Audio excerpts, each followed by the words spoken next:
Ние сме семейна компания, основана 1993 година. 2021 година се ребрандирахме под бранда на Sotheby's International Realty, което беше наша натурална стъпка за развитието, към което се стреми, на то е да станем лидери на пазара. Sotheby's International Realty е най-добре развитият бранд в средния и високия сегмент в света. Оперираме в 81 държави, над 25 000 сътрудника и над 1200 офиса по света, като за миналата година има над 160 милиарда оборот за всички офиси. Ние сме свързани в една реферал система, в която си разменяме клиенти и листинги по цял свят. Sotheby's като марка е редом с най-високия сегмент компании, които са известни по целия свят. И сме глобално най-профилираната real estate компания в света.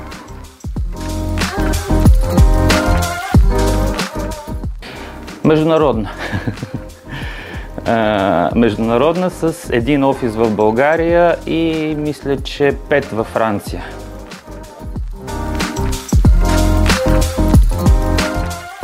Покриваме целия свят. Бяхме първата компания, която представи 3D виртуалните разходки. Имотите, които са в нашия листинг, са проверени. Бяхме първата компания, която продаде имот с криптовалута и също така сме тясно свързани с аукционната къща. Живот в София, уикенди в Париж. Париж. Къща със сигурност. Мезонет. Минималистичен. Може би смесица, но минималистичен по-скоро. Баничка. Круасан.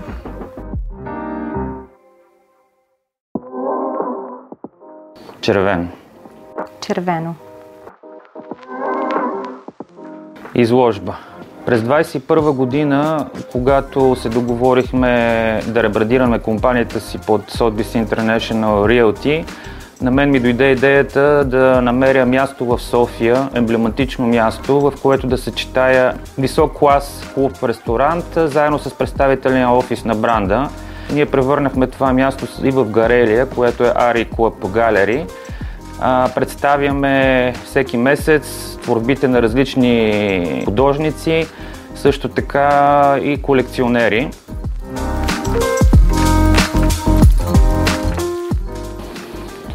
Божолето.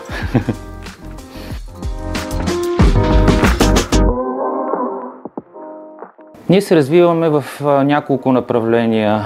Първото е новото строителство, като вече имаме 3 ексклузивни проекта: Rata Residence и Vitoša Suites като жилищни сгради и луксозен комплекс от 45 къщи Sunnyview. Другото направление ни е вторичния пазар, където в нашия листинг може да се намерят едни от най-луксозните имоти в България и по света.